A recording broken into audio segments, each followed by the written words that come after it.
Hello there, and welcome to episode 3 of Two Gamers with Love. This week, we ask ourselves, why do we love magic? And we discuss some of the most magical elements of some of the greatest games of all time. Let's get into it. Hi, my name is Bob, and I approve this message. I got the magic in me. Every time I touch that track, it turns into gold. Everybody knows I got the magic in me.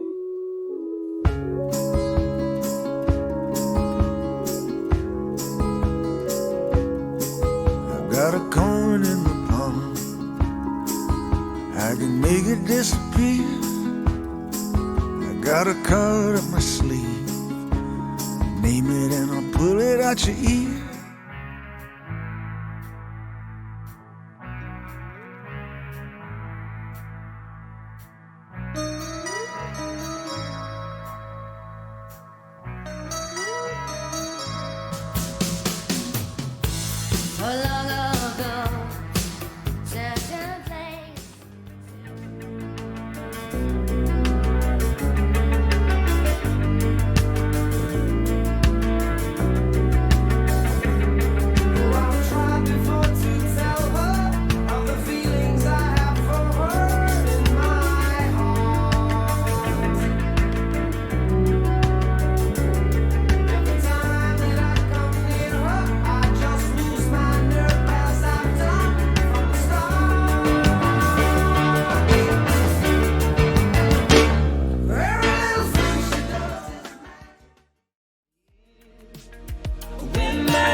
So let's get the obvious out of the way first. Magic is very, very real. And I'm not talking about some kind of invisible, metaphysical magic. I'm talking about real magic, like use the Force Luke kind of magic.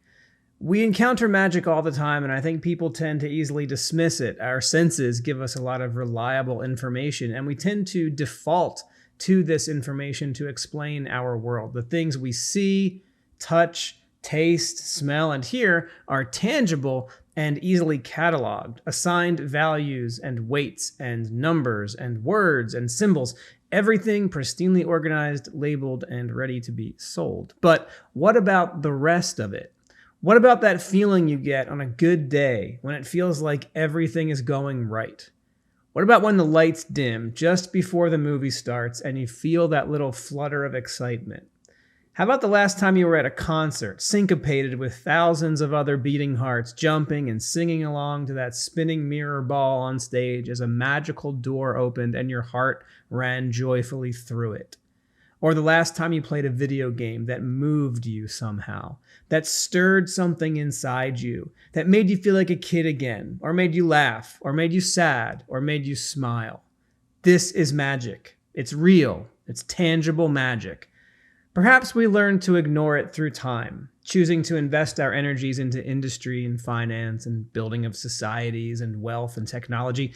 These are all good things, important things, but that magic is important too. That magic is what sustains us. As the late, great, wonderfully magic Robin Williams told us in a Dead Poets Society film, we don't read and write poetry because it's cute. We read and write poetry because we are members of the human race, and the human race is filled with passion. And medicine, law, business, engineering, these are noble pursuits and necessary to sustain life. But poetry, beauty, romance, love, these are what we stay alive for.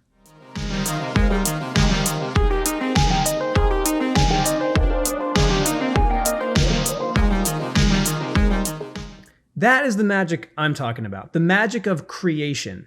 Just like poetry, video games give us this sustenance too. They are magic, and many of them also just happen to be about magic too.